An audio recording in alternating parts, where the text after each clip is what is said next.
Merci beaucoup, Monsieur le Président, Madame la Ministre, mes chers collègues. Je vais vous présenter brièvement l'exécution du coût 2022 de 3 des 4 programmes de la mission culture, à savoir les programmes 131, création, 224, soutien aux politiques du ministère de la Culture et 361, transmission des savoirs et démocratisation de la culture. Ces programmes soutiennent les politiques publiques en matière de création artistique, de démocratisation de la culture, ainsi que les fonctions support du ministère de la Culture. L'exécution 2022 de ces 3 programmes se caractérise par des dépenses toujours élevées.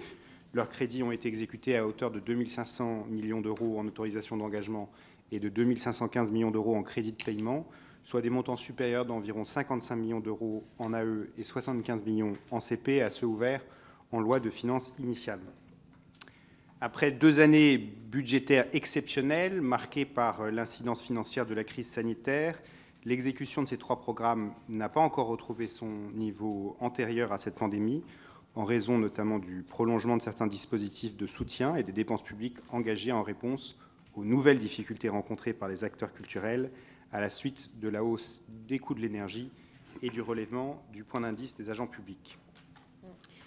De leur côté, le coût estimé des principales dépenses fiscales rattachées au programme 131 s'élève à 618 millions d'euros, soit un montant encore très inférieur à celui observé avant la crise sanitaire.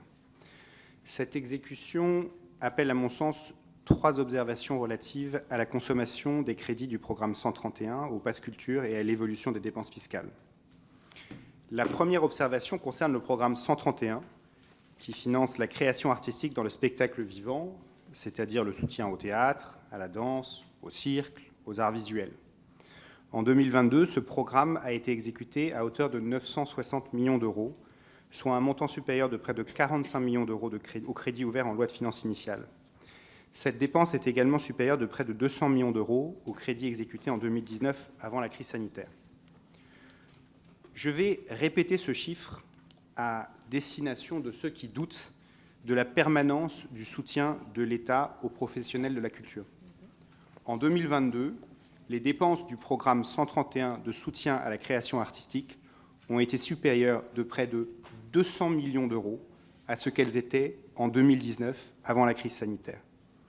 Quel pays a fait autant et quel pays continue à faire autant pour soutenir son secteur culturel? À ma connaissance, strictement aucun.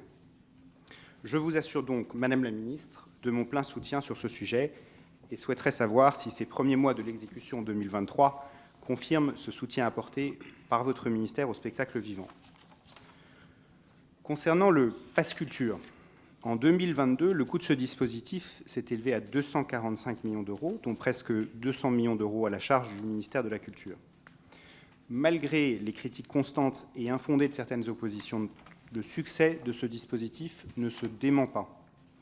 Pourriez-vous, Madame la Ministre, nous faire part des conditions dans lesquelles ce pass sera étendu conformément aux vœux du Président de la République, d'abord aux élèves de 6e et 5e en septembre prochain, ensuite aux jeunes en alternance et en ce qui concerne la part collective, et aux jeunes Français résidant à l'étranger.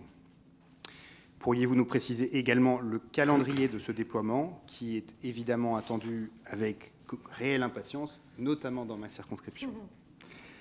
Concernant les dépenses fiscales, et comme je l'avais déjà signalé dans mon rapport sur le projet de loi de finances pour 2023, je souligne tout l'intérêt qu'il y aurait à améliorer la connaissance des dépenses fiscales de la mission culture, notamment le nombre de bénévoles de certains d'entre eux.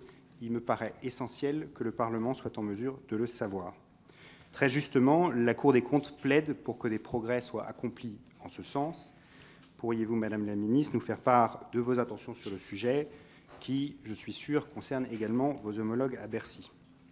Enfin, concernant les écoles nationales supérieures d'architecture, les dépenses observées soulignent que dans un contexte difficile, un effort considérable a été accompli par l'État en faveur de ces établissements, mais nous en discutons de manière bien plus approfondie tout à l'heure. Je vous remercie.